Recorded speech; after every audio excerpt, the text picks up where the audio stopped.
Assalomu alaykum. Aysan. Құдай қосылыңыз. Айта бер аспан тыңдап отырмын. Мен Құдай бар деп есептегеннен кейін, сөйтіп сенгеннен кейін қосылып отырмын. Бәрекелді. Енді дұрыс болып қосылған, атау біздің Құдайға сенетін себеп таппай қалдық. Рахмет. Сол біреусін тауып бер бізге. Жоқ, мен просто қараңыз, мен рядовой адаммын ғой, қарапайым қатардағы адам. Бәріміз қатардағы адамбыз. Иә. Сондықтан мен мынандай ғұламалардың, ақын жазушылардың бір авторитеттердің сөзін ғана келтіремін, болды. Басқа келтіру немес қой, мен қолымнан келмейді ғой. Мысалы, бірінші ол өзіміздің танитын Абайдың айтқаны, ақылды адамға иман парыз, ол иман деген сол Құдайға сену парыз, иманды адамға құлшылық парыз дейді.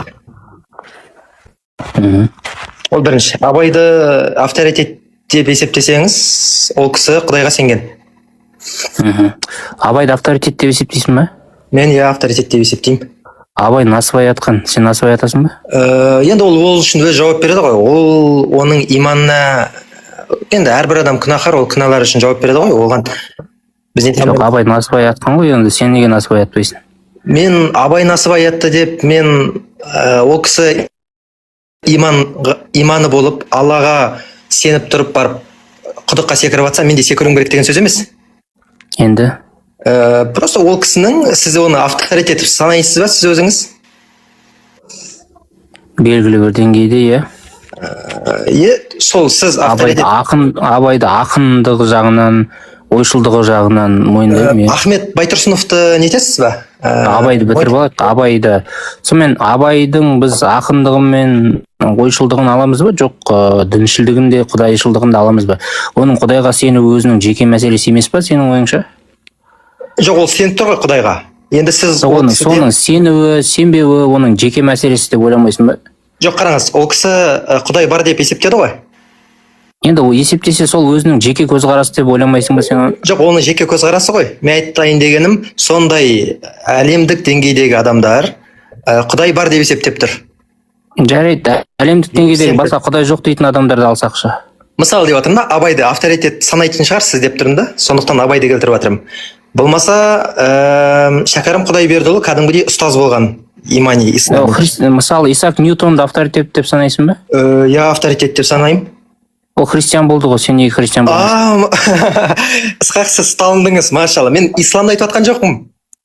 Енді сіз жігіт болсаңыз, сөзден қашпаңыз. Қараңыз, Исаак Ньютонды сіз авторитет деп санайсыз, бәрекелді. Солай ғой, өйткені сіз маған келтіріп тұрсыз. Мен исламды айтып атқан жоқпын, христианды айтып атқан жоқпын, мен Құдайды айтып жатырмын. Біз Құдай дейміз, Алла дейміз. Болды, онда Исаак Ньютон сенетін Құдайға да сенесің ғой? Сәл тұра тұрсаңызшы, енді мен айтып алайын, қараңыз, ол христиан болды, ол да Құдайға сенді. Көрдіңіз ба? Дұрыс. Енді қараңыз, айтып алайын. Исаак Ньютонды авторитет санайсыз ба? Исаак Ньютонды физик ретінде. Жалпы авторитет санайсыз ғой. Ол кім ретінде деп атқан жоқпын. Авторитет ретінде санайсыз ғой, иә? Физик ретінде, иә. Жалпы адам ретінде мен оның жеке сенімдер, ұстанымдарын мен мойындауға міндеттімін. Бопты, ол кісі мынандай сөз айтқан, қараңыз. Ақылды адам деп санайсыз ба ол кісіні? Санасы бар ақылды адам деп санайсыз ба ол кісіні? Иә. Ол кісі айтқан, мынау әлемдік деңгейдегі планеталардың қозғалысы белгілі бір өте күшті жаратушының бар екенін дәлелдейді деген. Түсіндіре алдым ба? Ол кісі айтып тұр, жаратушы бір өте күшті жаратушының бар екенін дәлелдейді дейді. Және мынандай тағы бір сөзі бар. Бұл әлемдегі элегент қандай өте бүйтіп пазл секілді өте бір түсіндім мен, оны түсіндім. Жарайды, оны түсіндім. Сонымен сен Ньютон сенген Құдайға сен де сенесің ғой? Иә, мен де сенем Құдайға, иә. Демек сен христиансың? Жоқ, сіз қараңыз, сіз исламға алып кеп нетіп атсыз ғой, сіз исламға жарайды, болды, кешір. Мен Құдай бар деп атырмын да, просто. Иә, сен Құдай бар деп есептейсің, діндерге сенесің. Жоқ, сіз қараңыз, сіз мына жерде Құдай жоқ, ислам қате деп жазған жоқсыз ғой сіз. Жоқ, мен айтып отырмын ғой, просто мынандай да, кейбір діндегі адамдар басқа діндердің Құдайын жоқ деп есептейді. Исламда тура солай да. егер сен есептейсің, сондықтан сен Ньютон сенген Құдайды бар деп есептемейсің ғой, ондай өтірік айтудың не керегі бар? Машалла, Исхақ, сіз андай өз сөзіңізден өзіңіз секіріп жатсыз. Мына жерде нақты жазып тұр да, Құдай жоқ. Бар деп сені дұрыс қой, жарайды. Құдайлардың түрлері көп. Мен христиан болсам да, мен мұсылман болсам да. Сен үшін Иса Құдай бар ма? Мен үшін Құдай бар ғой, болды ғой. Ол қандай деңгейде? Жоқ, Иса Құдай бар ма? Қараңыз, Исхақ. Ол Құдай бардың ішіндегі мәселелер уже. Сіз ол жаққа кіре алмайсыз. Себебі сіздің айтуыңыз бойынша Құдай жоқ. Түсіндіре алдым ба? Түсіндім, жақсы. Ол тақырыпқа кіре алмайсыз да, сіз өйткені сіз Құдай жоқ деп тұрсыз ғой. Жақсы түсіндік. Енді қара. Жақсы түсіндік. Сенің ойыңша Иса Құдай бар. Солай ма? Жоқ, сіз қараңыз, Құдайдың қандай екеніне кіре алмайсыз сіз, субханалла. Демек сенде бір емес, Құдайдың бірнеше варианттары болса да бәрі бар, Құдай бар, иә. Мен сол Құдай бар дегенді дәлелдеушімін сізге. Иә, сенде жақсы, дұрыс түсіндім. Сен Құдай деп тұрған жерде, бұл жерде барлық Құдайларды айтып тұрсың, солай ма? Иә, мен барлығын айтып тұрмын, иә. Иә, демек сен барлық Құдайларға сенесің ғой? Менің, қараңыз, Исхақ, мен сізге... Енді қара, мен саған бір нәрсе айтайыншы, сен айттың барлық Құдайлар бар дедің. Ал ислам бір ғана Құдай бар, басқа Құдайлар жоқ дейді. Сіздің мақсатыңыз ислам дұрыс. Сіз мен сенің исламыңа кіріп тұрған жоқпын. Сіз соған кіріп тұрсыз. Мен жалғыз бір Алла бар екеніне куәлік етемін, Мұхаммед оның елшісі екеніне куәлік етемін. Басқа Құдайлар жоқ па? Мен басқа, қараңыз, сіз онда мойындап тұрсыз ба Алланы? Жоқ. Болды ғой, онда сіз ол жаққа кіре алмайсыз ғой. Қараңыз, территория екеуі бар. Енді мен мысалы екі территория бар ғой, иә? Мен айта алайыншы. Екі территория бар. Құдай бар жақта. Барлық Құдайлар, Құдай деген ұғымның ішіне кіретін барлық кейіпкерлер бар деп есептейсің ғой? Мен үшін Алла Құдай, христиан үшін Иисус Құдай. Және олардың бәрі бар, солай ма? Олар үшін бар, мен үшін Алла бар. Сен үшін бар ма христиандықтың Құдайы? Ол жаққа кірмейміз ғой, ол сіздің ол 3-4 класстың тақырыбыда, сіз нулевойдасыз, анау Құдай жоқ деген тақырыптан Құдай бар деген тақырыпқа өте алмайсыз сіз, Исхақ. Жарайды. Онда мен Құдай, Алладан басқа бір Құдай бар деп өтсем, Құдай бар деген территорияға өткен болам ғой?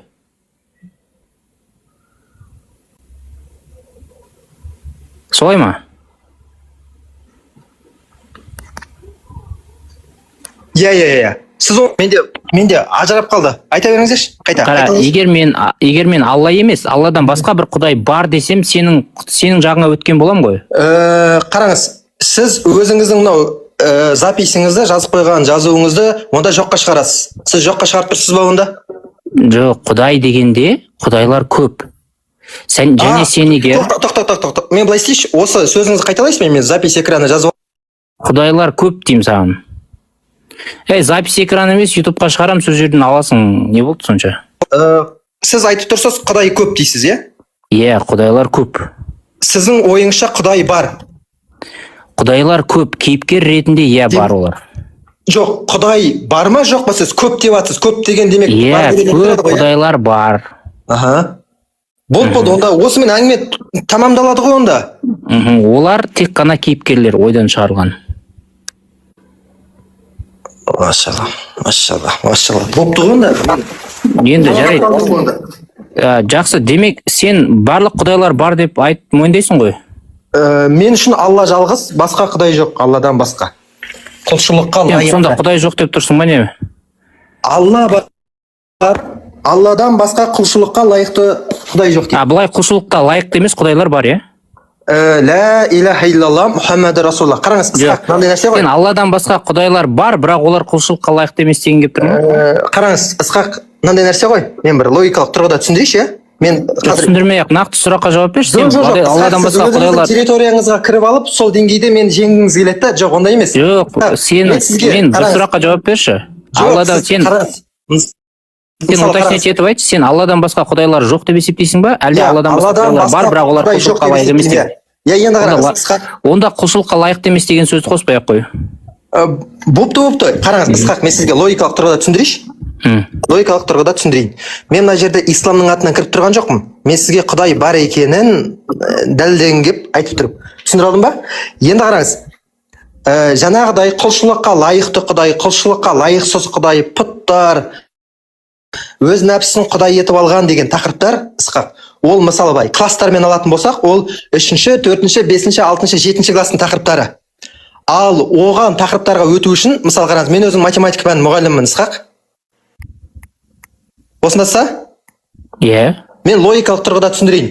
Мысалы, 3-ші сыныпта, 2-ші сыныпта мынандай нәрсе айтады. 2-ден 5-ті алуға болмайды дейді. Кіші саннан үлкен санды алуға болмайды дейді.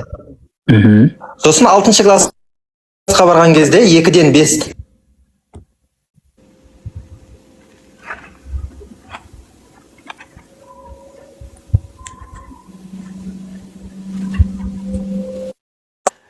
Маған бұзондақ болатын да айып етпеңізші бір.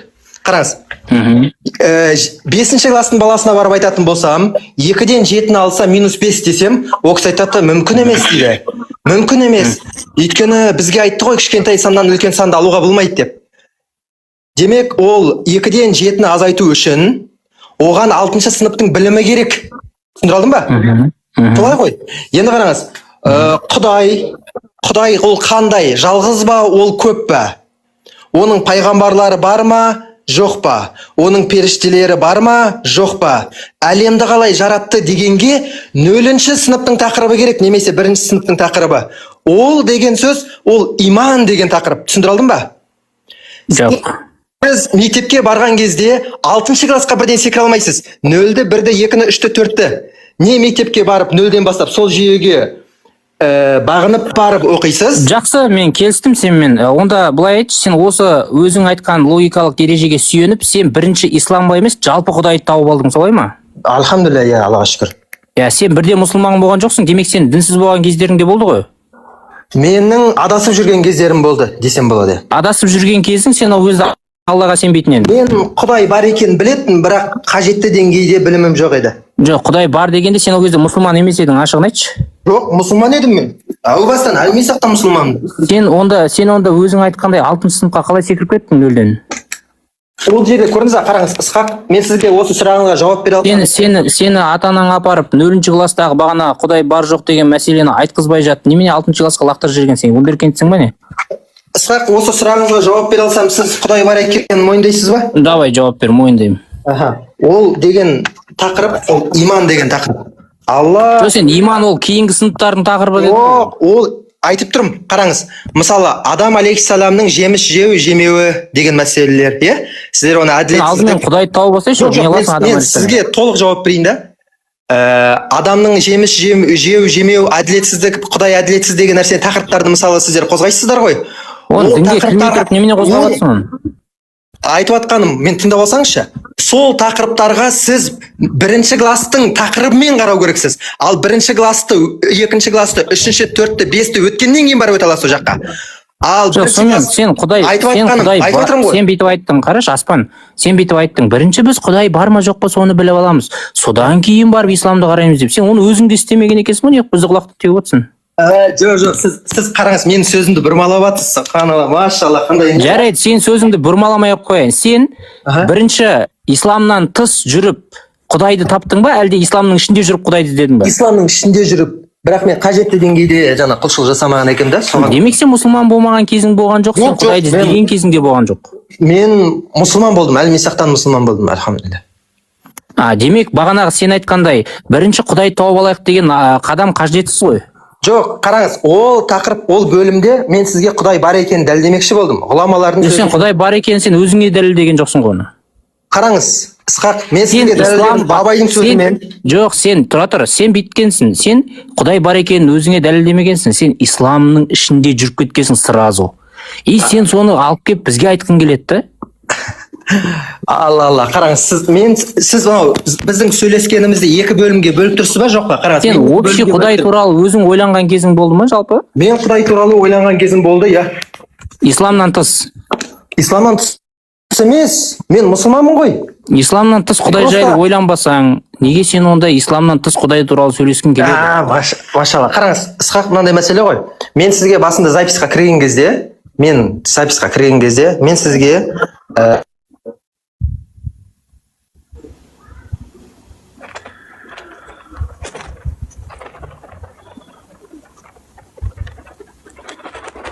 келтірдім. Алло. Қосыласыздар ма? Ньютонда айттым. Сосын Маркс Планк деген кісі бар да. Ол кісі физик, Ньютоннан кейінгі адам. Ол кісі мынандай нәрсе айтқан. Қараңыздар. Макс Планк ол Маркс емес. Макс Планк мынандай нәрсе айтады. Ғылымды игерген кезде, ғылымның шербетін ішкен кезде, бірінші жұтымы ол атеизм дейді да. Одан кейін ол бірақ ыдыстың түбінде дейді, Құдайға деген сенім жатыр дейді. Өйткені соны дәлелдейді дейді. Енді әлемдік ғалымдар мойындап тұр, бірақ сіз оны мойындамағаннан кейін сіз өзіңіз исламға кіргіңіз келді. Өйткені тыңдап алсаңызшы, өйткені сіз Құдай бар жоқтық мәселесінде емес ниетіңіз. Сіз мұсылмандарға қарсы, исламға қарсы сөз етіп үйреніп қалғансыз да. Жарайды, жақсы. Сен Макс Планктың не туралы айтқандарын білесің ба жалпы? Макс Планк не деген екен? Жалпы айтамын да, егер сенің Макс Планк ол сен сенетін, егер сен Макс Планк авторитет деп есептесең, Макс Планк сен сенетін Құдайды жоққа шығарса, сен авторитет ретінде оны ұстап қаласың ба әлде? Қараңыз, Ысқақ, егер логикаңыз болса, сіз бөле аласыз бұл екі тақырыпты. Құдай бар жоқ деген тақырып, екінші ислам деген тақырып. Біз қазір ислам емес, қарашы, міне мынандай сөзі бар. Эйнштейн сияқтылар айтады. Бұл әлемде бір күш болуы мүмкін дейді. Бірақ ол абрамдық діндердегі сияқты адам сияқты Құдай емес дейді. Осындай нәрселерге қалай қарайсың сен? Ол өзінің ойы ғой, бірақ бір жаратушының бар екенін көріп тұр ғой андай. Ол сенің жаратушыңды жоқ деп тұр ғой. Ол жоқ деп тұрған жоқ, ол белгілі бір күш бар деп тұр. Иә, сол белгілі бір күш бар, бірақ ол күш діндердегі сияқты адам Құдай емес деп тұр. Дұрыс қой, ол Құдай бар екен мойындап тұр ғой, болды ғой. Басқа бір сен үшін Құдай, тоқта. Сен үшін Құдай, тыңдашы енді қара. Сен үшін Құдай, ол исламдағы қасиеттері жоқ болса да Құдай болып қала ма? Сіз исламға тиісіп отырсыз сағыз. Біз екі тақырыптамыз. Біз Құдай бар жоқ деген тақырыптамыз. Жеке пікіріңді айтшы. Сен үшін Құдай. Қараңыз. Мен саған сұрақты қайталап қоямын. Асықпай жауап бер. Сен үшін Аспан, сөзді бөлмеш. Сен үшін исламдағы қасиеттері жоқ Құдай бар Құдай бола ма, жоқ Құдай бола ма? Нақтысын айтшы. Қараңыз, сіз үйтіп өзіңіздің территорияңызға алып келіп, сол жақта жеңіп тастау деген логиканы нетпей қойыңыз, е? Осы сұраққа жауап бола ма, жоқ па? Сіз Ысқақ исламның атымен келіп, қазір адамдардың логикасына сыймайтын имани көзілдірікпен, имани фильтрмен қарайтын тақырыптарға кіріп жатсыз да, адамдардың просто... Мен саған ешқандай имани фильтр айтып тұрған жоқпын. Мен саған айтып тұрмын. Сен үшін исламдағы қасиеттерге Құдайдан басқа Құдай бола ма, жоқ па? Жоқ, сіз Құдай бар екен мойындап тұрсыз ба, қазір жоқ па? Просто соны айтсаңызшы. Жоқ, мен мойындап тұрған жоқпын. Болды ғой, онда сіз Құдай бар деген тақырыпқа кіре алмайсыз ғой. Жоқ, мен сенің көзқарасыңды сұрап тұрмын. Сен үшін, сен өйткені әртүрлі адамдардың пікірлерін келтіріп жатсың да, и солардың Құдайым, менің де Құдайым деп соларға жабысып кеткің келіп жатыр. Мен сен үшін айтып тұрмын. Ысқақ, қараңыз, сіз әдей тупить етіп жатсыз ба, или на самом деле тупойсыз ба? Сен өзің жоқ деп есептейтін Құдайды өзің Құдайың ретінде аласың ба?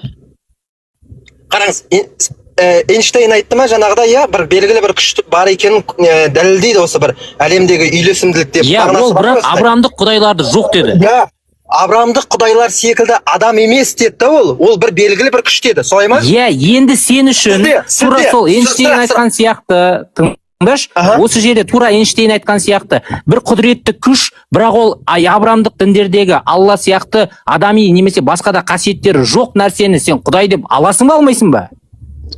Сіз Эйнштейннің осы сөзін аласыз ба, алмайсыз ба? Сізге бірінші сұрақ. Мен оның сөзін алам. Алдыңыз, е? Так, как? Итак, мен саған записьті берем ютубтан. Немене болды сонша? Болды. Қараңыз, қадалып жатсыз ғой, қараңыз, машалла. Эйнштейн айтты, осы әлемдегі үйлесімділіктен байқауға болады, бір жаратушы күштің бар екен. Эйнштейн олай айтқан жоқ. Эйнштейн былай айтты. Абрам дініндегідей емес деді, солай ма? Эйнштейн былай айтты. Мына әлемнің өзі Құдай. Жоқ, жаңағы сөзіңізді айтсаңызшы, неге секіріп жатсыз жаңағы сөзден? Субханалла. Қай сөз? Жана сіз өзіңіз айттыңыз ғой, белгілі бір күштің бар екенін көрсетеді. Ол бүйтіп айтты, қара, ол күш, мына қара, ол айтты, мынау Абрамдық діндердегі адам сияқты Құдайға сену ол баланың ойыны деді да, а мына әлемдегі болып жатқан дүниелер, бұның бәрі бір күш, ол күштің өзі, осы ғаламның өзі деді ол. Жоқ, жана сөзді басқаша еді, записьті қосқан. Бопты, сөзден секіре салу деген оңай екен ғой.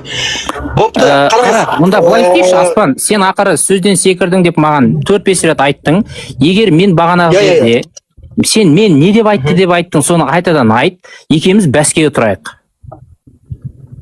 Сіз айттыңыз, Эйнштейн айтты, мынау әлемдегі бүйтіп мынау болатқан жағдайлардың барлығы белгілі бір күштің бар екенін дәлелдейді, бір жаратушы күштің бар екенін дәлелдейді деді. Иә, ол күш ғаламның өзі.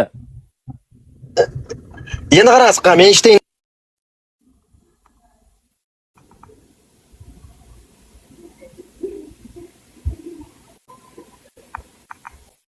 пантеизм деп аталады ол.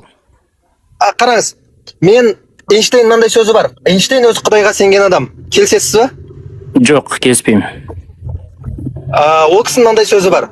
Ол мына әлемнің өзін Құдай деп есептеген адам. Жоқ, әлемнің өзін Құдай демеген. Ол айтқан, мен әлемді зерттеу барысында белгілі бір жаратушының алдындағы соның бүйтіп жаратқан бүйтіп даналығына әлі де таңғаламын деген сөзі бар да оның. Жарайды, екеуміз онда былай істейік. Эйнштейн мына әлемнің өзін Құдай деп есептеген, пантеизм деп есептеген көзқарасын мен саған дәлелдеп берейін, сен басқаша айтқан көзқарасын дәлелдеп бер. Бірақ соңына келген кезде Эйнштейннің мына әлемнің өзі Құдай, және бұл Абрамдық құдайлар ол баланың ойыны күлкілі деген нәрсені айтатын болса, сен Эйнштейнді Құдай деп мойындайсың ба? Эйнштейнді Құдай деп мойындамаймын, адам ғой, қарапайым. Жоқ, Эйнштейннің сенген Құдайын. Жоқ, бұл жерде мәселе қараңызшы, Ысқақ, қараңыз. Сіз Құдай бар, жоқ деген нәрсеге, мысалы, мен сіздің логикаңызды түсіндім. Қараңыз. Сіз келіп... Қарашы, сен элементарный нәрсені түсінбейді екенсің. Мен саған айта салайыншы, былай, қара, сен әңгімені ұзақтай айта салайын, қара. Тыңдаңыз. Аспан, әңгімені ұзақтай айта салайыншы мен саған. Қараңыз, сіз менің исламда екенімді, мұсылман екенімді білесіз. Алладан басқа Құдайға құлшылық етпейтінімді білесіз. Жоқ, сен құлшылық етесің. Одан басқа Өтірік айтпа. Сіз білесіз да? Өтірік айтпа деймін саған. Менің тақырыбымдағы келіп нәрселерге қарсы нәрсені сөйлегіңіз келеді да? Өтірік айтпа. Бірақ сіз Құдай бар екен мойындап қойғансыз. Аспан. Ей, кафир. Өтірік айтпа сен. Сен барлық құдайлар бар деп айтқансың. Записіңді қойып берейін ба? Барлық құдайлар бар деп айтқан жоқпын. Записің бар. Болды, давай. Қосып берсей? Жақсы, қара. Екеуміз былай істейміз. Егер мен саған сұрақ қойған бағана, сонда барлық Құдай дегенге қатысты барлық құдайлар бар ма дегенде сен иә бар деп айтқансың. Егер сол записіңді қойып беретін болсам, сен өзіңнің мушрик болғаныңды мойындайсың осы жерде. Машалла, сіз кәдімгідей андай ауыр тақырыптарға кіріп жатсыз ғой. Қараңыз. Жоқ, кеттік па? Ысқақ, мана мен сіздің анау ағартушылық мақсатта деген бір жазуыңызды көрдім да, мына шынымен бір жанашыр шығар қазаққа деп ойладым. Аспан, әңгімені айтпай-ақ. Мен сіздің логикаңызды түсіндім. Ысқақ, қараңыз. Мен сіздің логикаңызды түсіндім. Сізге бір мұсылман келіп, сізге ақиқатты айтып жататын болса, Құдай бар екен сізге дәлелдеп жататын болса, сіз Құдайдың бар екен мойындай саласыз да, бірақ исламға қарсы әрекеттерді бүйтіп айтасыз ғой специально ше? Сен Құдайдың бар екенін қара, сен Құдайдың бар екенін дәлелдеймін деген кезде не айтасың деп едім? Мен ұлылардың аргументтерінен басқа түк айтпайын дедім. Демек сен авторитеттерге ғана сүйенесің. Сен басқа адамдардың сөздеріне ғана сүйенесің, сенде өзіңдегі ішкі ізденіс жоқ. Болды, сіз солай қабылдай берсеңіз, мен сіздің мақсатым сізге түсіндіру ғой, қараңыз. Иә, енді сен сол жерде былай келтіресің, тоқта. Сен сол жерде былай келтіресің. Сен өзің Құдай деп есептемейтін құдайларды ұстанушы адамдардың сөзін келтіресің. Және сен оларды Құдай бар дегенге әкелесің. Егер олардың Құдай бар болатын болса, сен мүшрик боласың. Көрдіңіз, сіз көрдіңіз, ислами бір канондармен келіп жатсыз. Сіздің тақырыбыңыз... Жоқ, сен исламнан шығасың сонда. Жоқ, қараңыз. Ысқақ, сіздің тақырып Құдай бар жоқтығы ғой, иә? Солай ма? Иә. Құдай деген не дегенді ойланбайсың бұл жерде? Жоқ, сіздің о жаққа кірмейсіз ғой, сізге бар болғаса, бар немесе жоқ болса болды емес пе? Құдай дегенің жарайды. Құдайдың не екенін білместен оны Құдай бар деп айтатын адамдардың бәрімен келісесің ғой сен? Мен өзім авторитет санайтын адамдардың сөзімен келсем, иә. Иә, олар сен сенген Құдайға сенбесе де. Олар мен сенген, бұл жердегі тақырып, ол мен сенген Құдайға сене ме жоқ па емес, бұл жердегі сізбен тақырып Құдай бар ма жоқ па тақырып. Сонда былай ғой, қара. Сізге разница какая? Сен өзің жоқ деп есептейтін Құдайға сенетін адамдардың аргументін қалай әкелесің? Не деген ұятсызсың сен? Машалла. Сүлге бар ма? Артар жоқ. Ысқақ қараңыз, сіздің тақырыбыңыз Құдай бар жоқтығы ғой, е? Ол қандай жалғыз енді сен де жоқ деп есептейтін, мен де жоқ деп есептейтін Құдайды неге оны аргумент қылып әкелесің сен? Жоқ, қараңыз, Ысқақ, сізге Құдайдың бар немесе жоқтығы ғана қызық қой, ол қандай жалғыз ба көп па, ол сізге қызық емес болу керек қой, солай ма? Сен үшін қара, екеуміз қара, мысалы бір Құдай деп біз Зевсті айтсақ, сен де Зевсті жоқ деп есептейсің, мен де Зевсті жоқ деп есептеймін. Қара, Зевстің бар екенін мойындайсыз ба сіз? Жоқ, сен ше? Мен де мойындамаймын. Онда сен Құдай жоқ деп қалай айтасың? Құдай бар ғой онда. Не дейді? Құдай ол Алла ғой, Зевс. Жоқ, сен Құдай бар деп қалай айтасың онда? Зевсті жоққа шығардың ғой. Сіз Эйнштейн жаңағы айтқан күшке сенесіз ба? Жоқ, Зевсті неге жоққа шығарасың сен? Бағана Құдай бар деген позицияда адам айтқан ғой. Сіз қараңызшы, қандай қитырқылық әрекет жасап жатсыз, субханалла. Сіз білесіз, мен жалғыз Аллаға сенемін. Зевс жоқ па? Жігітше мойындаш, білесің ба, білмейсің ба? Жоқ, Зевс жоқ па? Жалғыз Аллаға сенетінді білесің ба, білмейсің ба? Сен жалғыз Аллаға сенбейсің. Мен жалғыз Аллаға ғана сенемін. Жоқ, өтірік. Сіз оны білмейсің, мен ішіме кіріп шықпайсың. Мен білемін, сенің сөздеріңмен дәлелім де бар. По-любому. Жоқ, менің дәлелім де бар. Қандай дәлел бар? Құдай деп айтылатындардың бәріне сенесің ба дегенде иә деп жауап бергенсің, записің бар. Мен иә деп жауап берген жоқпын, сіз ана жерде контекст болды, жақсы, қара. Егер иә деп айтпаған болсаң, болды, әңгіме жоқ. Иә деп айтқан болсаң, діннен шығып кеткеніңді мойындайсың. Мен айттым, ана әркімге өзінің Құдайы бар. Өзі Құдай қылып алған әркімге өзінікі бар дедім. Әркімге өзінікі бар? Жете ма? Иә. Демек, сен үшін бар Құдай, басқа үшін бар Құдай, сен үшін жоқ қой? Мәселе, сен үшін Эйнштейннің айтқан жаңағыдай.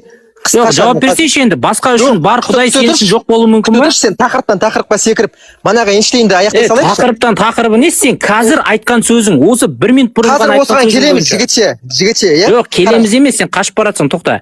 Қара, Эйнштейннен секіріп кетті қой, сен нүкте қоя салайық. Әркімнің өзінің Құдайы бар дедің.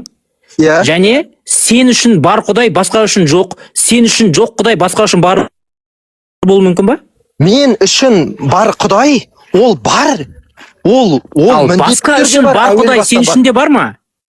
Басқа үшін, егер де басқа адам Алланы Құдай деп тұрса, ол мен үшін бар ол. Алладан басқа нәрсені Құдай десеші? Алладан басқа Құдай жоқ қой. Жоқ, ана адам. Ол адам үшін бар да, ол адам үшін бар. Бірақ ол сен үшін? Сен үшін? Мен үшін жоқ ол. Демек, сен үшін жоқ болып есептелетін Құдайға сенген адамның аргументін неменеге әкеп тұрсың онда? Машалла. Сіз мына жерде Ысқақ өзіңіз талындыңыз ғой, қараңызшы. Сіз басқа біреудің Құдайы бар екенін өзіңіз мойындап тұрсыз. Солай ма? Эйнштейн бір күш бар деді, оны Құдай деді. Себебі Эйнштейннің Құдайы, қара, Эйнштейннің Құдайы ол әлемнің өзі, әлем бар. Болды. Сен сол Құдайды өзің мойындап тұрсың ба, Эйнштейннің айтып тұрған Құдайды? Әрине мойындаймын. Сен Құдай бар деп тұрсың онда. Әлемнің өзі Құдай, иә, әлем бар. Жоқ. Сұрақ, Эйнштейн бір күш бар деді. Ол Құдай деді. Ол күш әлем деді. Сен мойындайсың ба, мойындамайсың ба? Ол күш әлемнің өзі деді. Жоқ, сен соны мойындайсың ба, Эйнштейннің? Әлемнің өзі екенін мойындаймын, иә. Бопты, Эйнштейннің басқа сөздерін мойындайсың ба онда? Енді осы сөзін Эйнштейннің сен мойындайсың ба? Жоқ, мен сенен сұрап отырмын ғой, жауап берсей, мен сұрадым ғой бірінші. Мен ашық айттым, иә, мойындаймын деп. Енді сенің кезегің. Сен Эйнштейнді авторитет деп есептейсің ба? Мен Эйнштейнді авторитет деп есептеймін, Жақсы. Енді сенде демек мына әлемнің өзі Құдай деген сөзімен келсесің ба? О жағынан енді адасқаны бар енді кішкене. Қалай адасқаны бар? киесіз бола ма? Енді Құдай жалғыз Алла ғой, басқа Құдай жоқ қой. Сен өзіңе неудобный жерлерін алмайсың ба сонда? Жоқ, бұл жердегі мәселе қараш, Ысқақ менің ақидам емес қой, менің сенімім. Құдай бар жоқ деген менің сенімім. Құдай бар жоқ дегенді анықтау. Сен айтып тұрсың, Құдай бар екен мойындап тұрсың Эйнштейннен. Солай ма? Әлемнің өзі Құдай, әлем Құдай бар. Бар ғой, болды ғой сен үшін. Сен мынау записың қате ғой онда Құдай жоқ деген. Какая разница, мен 100 Құдайға сенем бе, 1 Құдайға сенем бе? Бұл жерде мынандай разница. Мынандай разница бар. Ысқақ, сен құйтырқылық әрекет жасайсың, қара. Өйткені сен білесің, басқа Құдай бар деген нәрсені келтіргің келеді. Мынандай разница бар. Кімнің құйтырқылық жасап отырғанын саған түсіндірейін. Құдай деген нәрсені, әркім әр нәрсені Құдай деп есептеуі мүмкін. Мен үшін телефон Құдай болуы мүмкін, ақша Құдай болуы мүмкін. Мен өзімнің телефонымды Құдай деп айтатын болсам, телефоным жоқ болып кетпейді, ол телефон бар болады. Түсіндің бе? Ал сен сияқты құйтырқы 200-ділер, жаңағы өздері сенбейтін, өздері жоқ деп есептейтін Құдайда сенетін адамдарды аргумент қылып әкелгісі келеді. Және бірақ ол Құдайға өзі сенбейді оған. Ал сол Құдайға сен сенетін Құдайың туралы сөйлесе десең, жоқ, мен деген анау туралы сөйлесем. Неге онда 200-сің сен? Қараңыз, андағы сөзіңізді мен ақыретте міндетті түрде сұраймын, оны сауап қайтарып аламын. Ақыретте сұрай алмайсың. Мен Ысқақ сені құйтырқы деген жоқпын, мен құйтырқылық әрекет дедім, байқадыңыз ба? Сіз мен 200 дедіңіз. Мен сені 200 деп дәлелдеп берем даже. Деп айттың, жоқ, сен айттың ғой, ол какая разница, мен оны сауап қып, уаллахи Алланың алдында барғанда қайтарамын, Ысқақ. Уаллахи қайтарам. Маған ол енді ан жаққа барғанда көреміз ғой ол. Просто қараңыз, қайтарамайсың. Ысқақ, мына жақтағы мен айтайын дегенім. Сол кезде бар ғой, сенің Құдайың, егер сенің Құдайың бар болып қалатын болса, сол кезде сондай есеп болып отыратын болса, мен саған сен Алладан басқа Құдайларды мойындағаныңды осы записін қосып берем TikTok'тан Құдайың. Болды. Ысқақ, мынандай мәселе ғой, қараңыз. Сол үшін қазір сол сөздерімді мойындап, енді мен айтып алсам бола ма? Тынышынан кетті. Мен айтып алсам бола ма? Діннен шығып жатыр. Қара, мен сенің логикаңды түсіндім. Қара, сен Құдай бар деген нәрсеге өзің келіп уже тупикқа тіреліп атқан кезде уже исламға, Аллаға уже тисе бастайды екенсің да, чтобы анау адамдарға бүйтіп ұнау үшін неде. Көке, сен исламнан басқа Құдайлардың бәрін жоқ деп есептейтін адамсың. Сенімен басқа Құдайлар туралы сөйлесудің ешқандай толқы жоқ. Болды, сен уже Құдай бар екен мойындап қойдың ғой, мына записті қайтадан өзің тыңдап көрді. Конечно. Әрине, қара. Екінші мәселе, айтып алайын да мен, екінші мәселе. Құдай бар болады қандай жағдайда. Ислами көзқарастардағы адам ата Хауаны, ан жақта алманы жеп қойды, мына жақта былай үйленді деген тақырыптарға сіз кіре алмайсыз. Өйткені ол 5-6 сыныптың тақырыбы. Сізге Алла тағала иман деген нәрсені бермегендіктен кіре алмайсыз. Тоқта, иманды Алла өзі береді. Тоқта. Иманды Алла өзі береді ма? Алла нәсіп етеді иманды, я. Нәсіп етеді деген өзі береді деген сөз ба? Я. Енді имансыз адамдар иманы жоқ болған үшін олар кінәлі ма сонда? Ысқақ, қараңыз, осы сұрағыңызға нақты жауап берейін, сізге? Нақты жауап берейін. Нақты жауап, қараңыз. Ол қалай берді, қалай нәсіп етеді? Біреулер Құран тез жаттайды, біреулер тез жаттай алмайды, біреулер садақа бере алады, біреулер садақа бере алмайды деген мәселелер бар ғой. Біреу зекет бере алады, біреу зекет бере алмайды, қажылық бере алады, қажылық. Сол секілді иман біреуге беріледі, біреуге берілмейді деген тақырып, оны сіз өте алмайсыз қазір. Өйткені сізде 0-1 класстың доступы жоқ сізде. Аттестаты жоқ 0-1-дің. Көрдіңіз ба? Сіз анау 1-2 класстың темасын өткеннен кейін барып қана 3-те өтесіз ғой. Сол секілді сізге шынайы ла илаха илlallah Мұхаммад Расулулла деп шынайы иман келтіргеннен кейін барып Алла ол түсінікті береді. Мен түсіндім. Сонда сендерде былай ғой, мынандай тактика екен ғой сендерде. Сен алдымен исламда ешқандай да минус жоқ, бұл жерде бәрі ұйқасады, бұның бәрі дұрыс деген қағазға қол қойып аласың. Содан кейін барып ішіндегі сұрақтарды іздейсің, е? Сондай логика ма сендерде? Жоқ, сіз қараңыз. Алла тағала өзі нәсіп етеді ғой иман деген тақырыпта. Нәсіп ете ма? Иман деген нәрсені. Ол нәсіп етеді дегенді айтпасай сен, нәсіп етеді деген ол өзі береді деген сөз.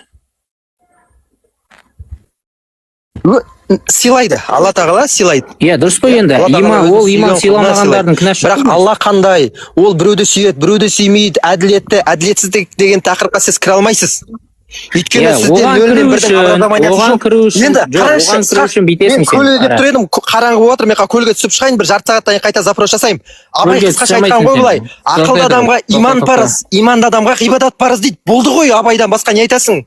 Енді осы жерден өзіңіздің деңгейіңізді анықтап алсаң болады ғой. Абайдың басқа сөзін саған келтірсем, қазір сен алмай қоясың ғой. Болды ғой, Ысқақ. Абайдың басқа сөзін келтірсем, қазір секіріп шығасың ғой, судағы шортан құсап. Қашатын жер таппай қаласың ғой қазір. Тастандар, тастандар.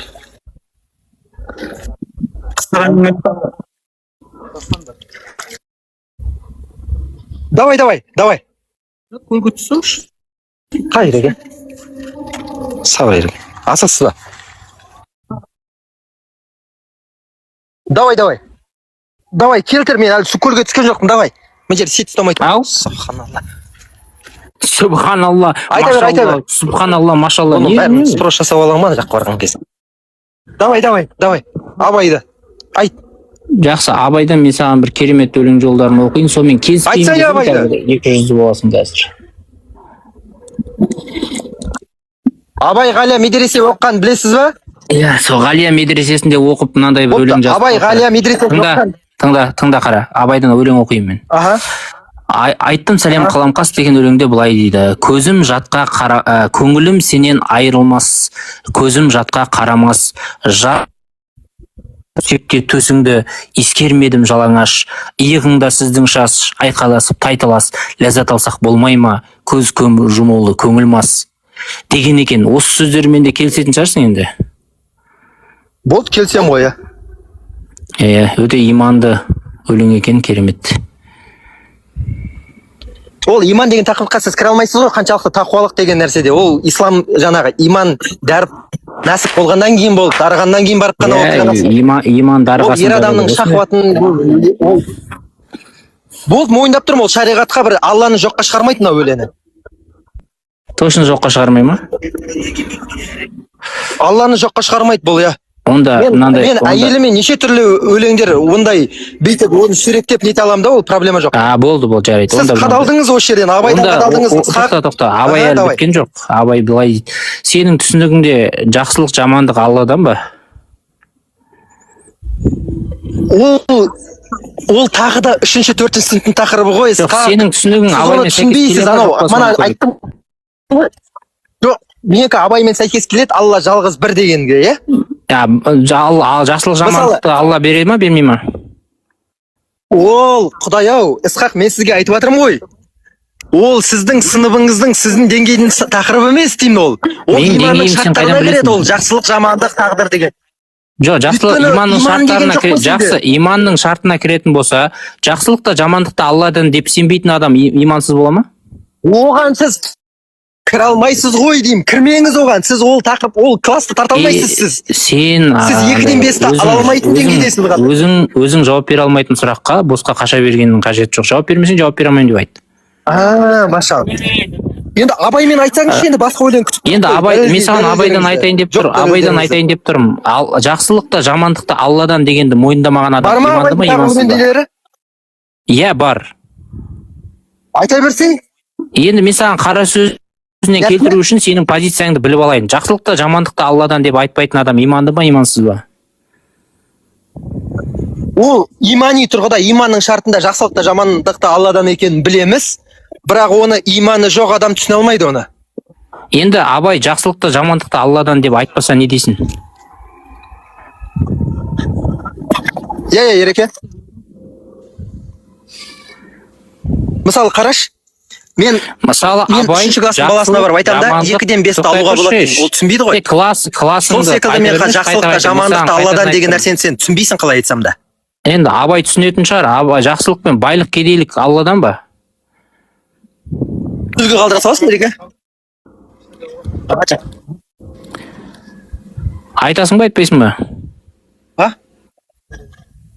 Жоқ, бар шығар, қарай сал. Нәрсені, қайта айтарсыз да. Байлық, кедейлік Алладан ба, жоқ па?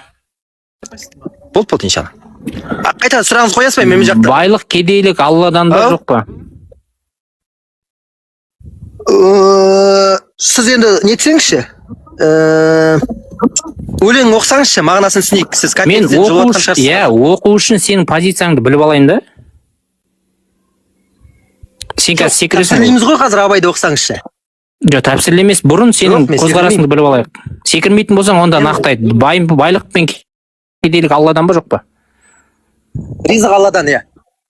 Байлық пен кедейлік Алладан ба, жоқ па? Не деген бәлесін турасын айтсайшы.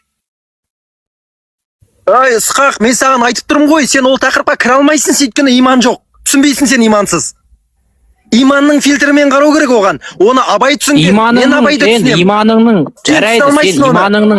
Иманыңның фильтрімен қарап жауабыңды бересің бе, бермейсің бе? Жауабымды берем. Қазір онда сенің жауап қайтадан сұрақ саған. Байлық пен кедейлік Алладан беріле ме, жоқ па? Алладан ризық, иә. Ризық деп бұрма деймін, мен саған нақты сұрап тұрмын. Байлық пен кедейлік адамға Алладан беріле ме, жоқ па? Ай, сен өз деңгейіңе түсіріп алып, мені бүйтіп жеңіп самақшың ғой территорияңа. Түспеймін мен сенің деңгейіне, уайымдама. Просто маған оқыш мен саған деңгейге қозғатын бірдеңе деген Құдай-ау. Сен иманыңның позициясынан айтшы. Адам екенсің. Сол позицияңнан айтшы. Андай ғой. Мамаңды қатты жақсы көресің ба, папаңды жақсы көресің ба деген андай сұрақ қате ғой. Сол секілді сен мен саған ол сұрақты қойып тұрған жоқпын. Мен саған нақты сұрап тұрмын. Байлық пен кедейлікті Алла бере ма, жоқ па? Ысқақ, қара. Ол ризық мәселесі бар ғой. Ризық мәселесі. Бай болу, кедей болу, бұл өмірде успешный болу, успешный болмау, тақуа болу, тақуа болмау деген нәрселер. Ол имани фильтрмен ғана қарайтын нәрселер. Сен енді имани фильтріңмен қарап айтсайшы маған. Мен сенен сұрап тұрмын ғой, өз пікірімді айтып отқан жоқпын ғой. Сен түсінбейсің ғой оны бәрібір. Түсінбейсің сен оны бәрібір. Түсінбейсің. Жауабыңды айтсайшы еді. Үшінші класстың баласына барып, 2-ден 5-ті алсаң қанша болады десе, азайтуға болмайды дейді ол. Миына сыймайды ол анау 6-шы класстың тақырыбы. Сол секілді сендердің миларына сыймайды ол, бар ғой имани тақырыбы. Сен жауабыңды берсей, сосын түсінетін адам түсінеді, түсінбейтін адам түсінбейді. Ой, мына жерде өңкей сен секілді жаңағыда 0-шы класста қалып қойғандарға қалай 2-ден 5-ті азайтуға болатынын түсіндіресің? Сол секілді ғой. Сен 430 адамның атынан сөйлеуге ұялмайсың ба? Бұл жерде сенің бауырларың отырған шығар, сенен білімді мұсылмандар отырған шығар, қайдан білесің? Ол сені қолдап отқандарды айтып жатырмын жаңағыдай. Құдай жоқ деп жатқан. Енді мені қолдайтындар ғана отқан жоқ қой, бұл жерде сені қолдайтындар да отыр ғой. Жоқ, именно сені қолдайтындарды айтып жатырмын да. Енді бопты, сен өзіңді қолдайтындар үшін жауап берші жаңа сұраққа. Мен сізге айтып жатырмын. Оны қайтесің, ол мені қолдайтындар менің страницама кіріп, маған жазсын да, мен оларға жауап берем. Біз сенің тақырыбыңды талдап жатырық қой. Бір бейшара екенсің ғой таза. В общем, біліп тұрсың ғой сен қазір бір жауапты айтып қойсам, қара. Сен бүйтіп тұрсың ғой, сен бір жауапты берсем қазір, иә деп қойсам, Абай не дейді екен, жоқ деп қойсам, Абай не дейді, қарсы келіп қалса қаяққа қашан деп. Менің амал кітабым қазір жазылып жатыр ол. Сен сөзіңнен қалай секіресің, сен жауап берген жоқ. Ақыретке барған кезде мен сөзіме секіре алмаймын, өйткені амал кітабым жазылып жатыр қазір, періштелер жазып жатыр, екі жағымда періштелер бар. Солар жазып жатыр да. Адам ақылына сыймайтын әңгіме айтпашы, періштелер жазып не керек жоқ, Құдайың шақырып. Осы ғой айтып жатқаным. Сыймайды ақылдарыңа сендердің. Өйткені анау өтпегенсіздер ғой ол деңгейді, анау имани фильтрді алмағансыздар, иман деген нәрсені. Алла нәсіп етпегеннен кейін түсінбейсіздер. Мен түсіндім, короче. Сенің имани фильтрің, тоқта, сенің имани фильтрің адамның логикасын өшіріп тастау ғой, Алла, қараңшы, қандай қитұрқылық әрекет жасап жатыр. Ешкім логиканы өшіріп тастады деп жатқан жоқ. Жарайды, логикаңды өшірмейтін болсаң, Құдай өзі білетін нәрсені періштелерге жазғызып не қылады, оны артық жұмыс. Ол сіздің тақырыңыз емес деймін. О жаққа кіре алмайсыз Құдай, өйткені сіз Құдай жоқ деп тұрсыз ғой. Құдай сіз. Сен логикаңды өшірмесең осыған айтшы, логикаңды өшірмесең айтшы. Жоқ, машалла, сіз анау ол имани, ол аятпен, Құранмен, тәпсірмен сөйтіп өтілетін тақырыптасыз. Құран тәпсір ештеңеде жауап жоқ оның. Сіз оған кіре алмайсыз. Өйткені сіз Құдай жоқ позициядасыз. Жарайды, уже сен қандыштың ғой, мен саған айтайын. Сен жаңа 2-ші, 3-ші сынып дедің ғой, мен сен оқып атқан мектепті мен баяғыда бітіріп тастағам, түсіндің ба? Ол бітіріп тастасаңыз иман деген нәрсе қалмай ма? Баяғыда бітіріп тастағам мен сен оқып атқан мектепті. Жоқ, ол анау мектепке барып бүйтіп далада бүйтіп қарға санап отыратындар бар ғой, сол секілді болған шығар. Давай онда ислам темасымен сөйлесіп көрейік, кімнің білімі жақсы екен ислам бойынша. Көрдіңіз ба, сіз былай уже қадалғаннан кейін Абаймен қадалған. Болды ғой, сіз Қадалған Абаймен емес, қадалып мен тұрсыз, айтып ары тұрмын қарай ғой, сен егер ислам туралы оқып жүрген болсаң, мен сен оқып Болды отқан ғой. нәрсені біліп тастағанмын баяғыда. Абайдың И бетіңе қойып беремін қазір соны. мен машалла. Сіз онда қараңыз, көрдіңіз ба сіздің Сен ислам политикаңыз қалай? туралы дым Сіз уже білмейтін анау дәлелдеп беремін қазір, надо будет. Құдай бар екен дәлелденіп, уже сіз бүйтіп жеңіліп баратқан кезде уже исламға тиіскіңіз келеді да? Мен сен исламға тиісіп тұрған жоқ, мен сен ислам туралы не білетініңді айтып тұрмын. Дым да білмейсің сен. Жаңа 3-5 класс деп отырсың ғой, сен нөлсің исламда. Болды ғой, сіз Абайды өзіңіз мойындап тұрсыз. Абай айтып тұр, ақылды адамға иман парыз. Енді иман деген нәрсе адамдарда болмағаннан кейін ақылы қаншалықты қажетті деңгейде оны бір Құдай біледі да оны. Сен демек имансыздарды ақылсыз деп тұрсың ба? Осындасы? Сен имансыздардың бәрін ақылсыз деп тұрсың ба деймін? Алла, не болып жатыр мына жер? Сен мұсылман еместерді ақылсыз деп тұрсың ба деймін?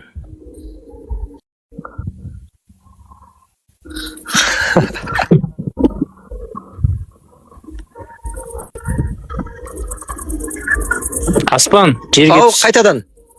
Мұсылман еместерді ақылсыз деп тұрсың ба деймін? Қайтадан. Абай солай айтып тұр. Сенші? Абай солай деп тұр, иманды адамға. Сен не дейсің? Енді Құранды ойланатындарға түсірдік. Жоқ, сенің пікіріңше иманы жоқ адамдар олар ақылсыздар ма? Менің пікірімше былай.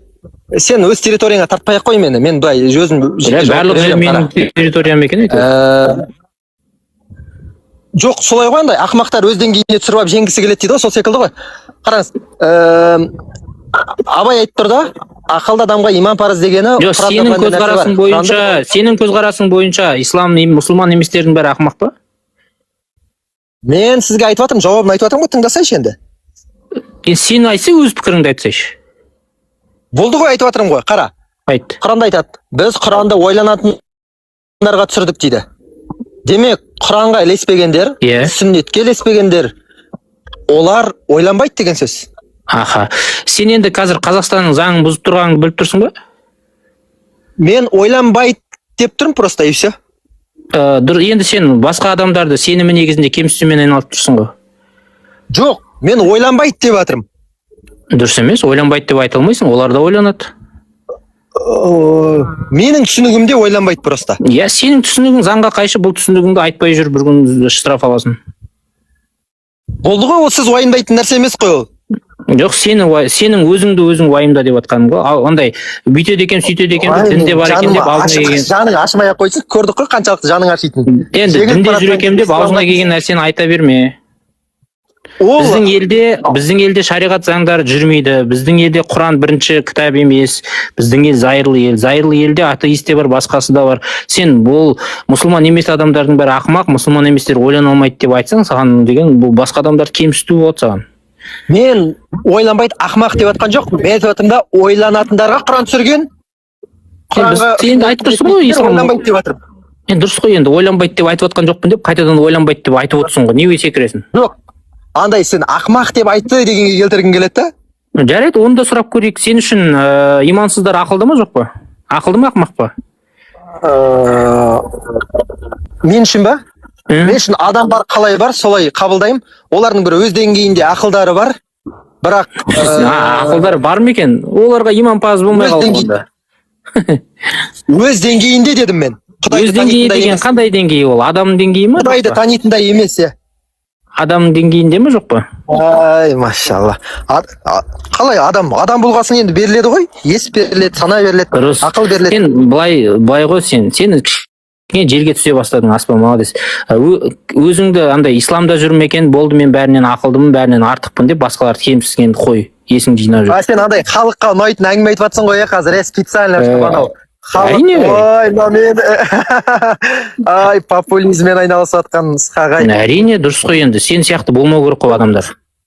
Халыққа ұнайтын әңгіме айтып жатсың ғой, сен специально. Халық сен сияқты болмау керек. Жоқ, сен айтып жатқан сөзіңді әдейі бүйтіп жылы қылып айтып жатсың деймін да, бүйтіп. Дұрыс қой, енді әдейі айтып отырмын ғой, өйткені түсіну керек адамдар сен сияқты болмау керек. Қадалып жатса да қоймайды, Нұржан, қадалып жатса да қоймайды, бар ғой андай. Құдай бар екен мойындап қойды да, одан кейін Абайды мойындайын дейді да, бірақ анау құдайшылығын мойындамайды да, сондай қадалып жатыр да. Көрдіңіз ба? Енді сен сонда Абай біз үшін ұлы тұлға болмай қалатын бе еді, мұсылман болмаса? Абай біз үшін ұлы тұлға. Мұсылман болмаса да. Ол біз үшін ұлы тұлға. Мұсылман болмаса да. Ол біз үшін қазір данный момент егер деген нәрсе жоқ. Мынау жапырақ жасыл болмаса деген тема жоқ. Ол жапырақ жасыл. Сол секілді Абай. Жақсы, онда жарайды. Сен үшін ислам дінін мойындамаған қазақтың тұлғалары ұлы болып санала ма, жоқ па? Қазаққа пайдасы тисе мен үшін бір жақсы адамдар болған ғой я. Бірақ ұлы боламайды. Абайға жету қайда енді? Абай енді нүктесін қойып кетті ғой. Ол Абайға ұлы деген сөзді қолданатын болсақ, басқаға да ұлы деген сөзді қолданатын болсақ, онда ұлы деген сөздің қадірін кетіріп аламыз онда. Абайға жете алмай ма сонда? Абайға жете алмайды, өйткені ол медресе көрген, ілім алған, шариғи білім алған. Медресе мен шариғаттың не қатысы бар оның ұлылығына? Абралыға деген өлең оқысаңыз, өзі құндылықтарын көруге болады ше? Жоқ, Абайдың ұлылығына медресенің не қатысы бар? Абай біз Абайды молда деп танимыз. Ысқақ енді андай ғой, сен ол тақырыпқа кіре алмайсың, сен ол тақырыпты білмейсің, медреселері қандай болған. Мысалы, Абай қазаққа, менің көзқарасымды айтайын, Абай қазаққа тұлға болып қала береді, ол дініне, ол даже христиан болса да, бір буддист болса да солай. Өйткені оның діні, оның жеке мәселесі. Халыққа жасаған үлесі, айтқан дүниесі ол бізге ортақ. Біз сендер сияқты жаңағы Абайдың ішкі жағындағы керек дүниелерін алып алып, сөйтіп ондай арамзалықпен айналыспаймыз. Көрдің бе, тағы да андай бүйтіп әдемі болып көргің деп жатыр ғой. Қара, Абай қалай болғанда да саған ұнамай ма, ол мұсылман болып өткен және бір Аллаға сеніп өткен. Маған разница жоқ оның Аллаға сенген сенбеген. Осыған келісесің ба? Келісесің ба, ол Аллаға сенгеніне келіспейсің ба? Келісем, бірақ оның маңызы жоқ маған, нөл. Абай Құдай бар екен деп мойындады. Енді мына жерде мойындамаса да маған разница жоқ. Енді қара, осы бүйтіп Абай қазақ халқына біраз пайдасы тиген Абай, қазақтың бүйтіп енді Абайдың Құдайға сенгеннен қазаққа қандай пайда тиді? Абайдың осылай деп тұрып бірден кетіп атқан жоқпын ба деп ойламайсың ба сонда? Жоқ, қара, Абайдың Құдайға сенгеннен қазаққа қандай пайда тиді, айт маған. Абай уайымнан сол анау ой, мен қазір түсіндірсем де сен түсінбейсің ғой оны. Мысалы қарашы, Құдайға сенбеген адам уайымдамайды деп айтты. Білем, оқып берейін ба саған? Қара. Жоқ, сол жерде мынандай сөз бар. Сен жоққа шығарасың ба? Мынандай нәрсе. Әуелі аят, хадис сөздің басы дейді. Келісесің ба, жоқ па? Келіспеймін. Жоқ, өлең сөздің патшасы деген өлеңінде тұр ол. Қалай келіспейсің? Ол өлеңнің сөзі аяттан басталмайды ғой, ол өлеңнің өзі. Өлең сөздің патшасы сөз сарасы деп кете береді ғой, бірақ 6-шы ма 7-ші шумақта ма қазір менде қолымда тұрмай тұр, ол өлеңші видео кітабы бар. Сол жерде жазылған. Мен білем ғой оны, қара.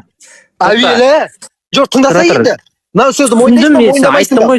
Мынандай сөз бар. Мен ол білем, айттым ғой, болды, 100 рет айтпай. Жоқ, тыңдасай. Әуелі аят, хадис сөздің басы деген сөзі бар. Мойындайсың ба, мойындамайсың ба? Мойындамаймын. Ол сөз жоқ дейсің ба онда? Ол сөзі бар. Абай оны жазбаған дейсіз ба? Жоқ, ол сөзі бар, бірақ аят пен хадис сөздің басы болады дегенге келіспеймін. Абайдың өзінің өлеңдері аят хадиспен басталады. Бірақ сен оны біліп тұрсың, что ол Құранда айтып тұрған. Жоқ, Абайдың өзінің әңгімелері Құран хадиспен басталмайды ол. Ол Құранда айтып тұрған түсініп тұрсың ғой? Иә. Әуелі аят, хадис сөздің басы деп, ол Құранды бірінші орынға қойып тұр ол. Бірінші орынға қойғаны ол қай жерден көрінеді ода? Осылай сөз айтып тұр ғой. Әуелі аят, хадис сөздің басы деп тұр. Міне, осылай айтып тұр. Бопты енді, өзі айта берсін солай. Любой әңгіменің басы аят, хадис болу керек деп тұрдан жерде. Енді Абайдың өзінің әңгімелері мен өлеңдерінің басы аят, хадис емес қой, нақыл деп тұрсың маған. Жоқ, ол құндылықты айтып тұр ол. Өлеңді бүйтіп бастап атқан кезде міндетті түрде аят, хадис емес, сенің әңгімен аят, хадиске бүйтіп сүйенген болсын деген мағынада айтып жатыр. Енді Абайдың бағанағы мен саған оқып берген ұятсыз өлеңі қай аят хадиске сүйенген? Ол мен проблема жоқ қой, мен әйелімді сипаттап әйеліме де өлең арнай аламын ғой сөйтіп. Дұрыс қой, енді сол қай аят хадисте соған сүйенген соған? Ой, біреуді жақсы көрсеңдер айтыңдар деген хадис. Міне. Төсек қой ол жерде қаяқтағы жақсы көрген. Төсек қой ол жерде қаяқтағы жақсы көргеннен. Сенде отбасыда төсек жоқ па не сонда? Мұсылмандарда төсек өлеңге қосып халыққа жариялайсың ба не?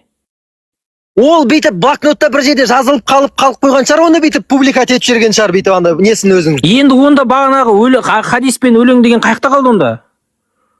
Хадистен алып тұр ғой, ол жақсы көргенін айтып тұр ғой әйеліне. Хадистерінде де сондай төсектің мәселелері бар ма не?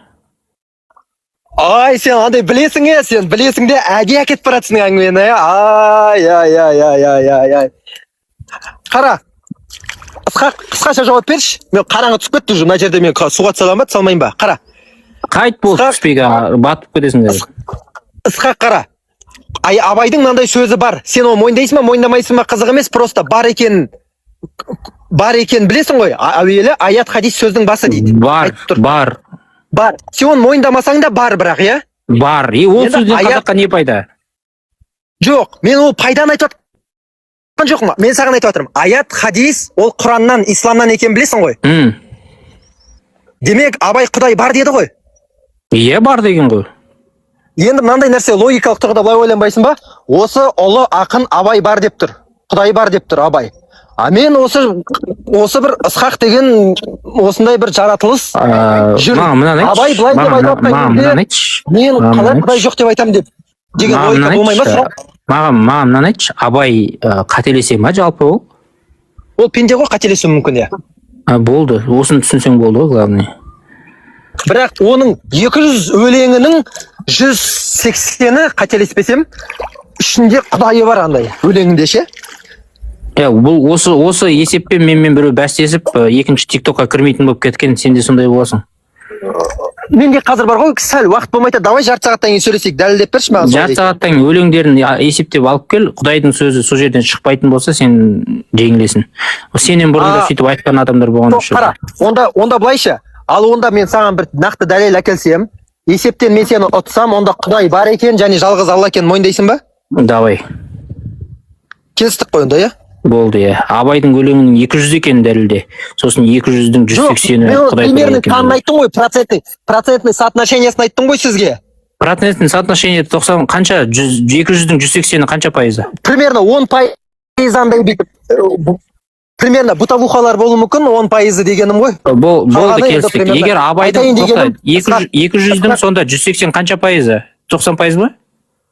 Жоқ, сен мағына деген нәрсені түсінесің ба? Абайдың жартысынан көп өлеңдері жартысынан көпке секірме, тоқта сен. Жартысынан көпке секірме, сен 90% деп айтып қойдың. Мен санаған жоқпын ғой оны отырып. 200-дің 180-і деп процентті соотношение деп айтып қойдың. 90% дедің. Енді сен қазір соны алып келесің. Абайдың 90% өлеңдерінен дін, Құдай туралы сөз шықпайтын болса, сен діннен шығасың. Келістік па? Мен оның нақты санын білмеймін мен. Нақты санын санаған жоқпын. Білмесең немен айтып отырсың онда? Сен процентажбен айттым дедің ғой.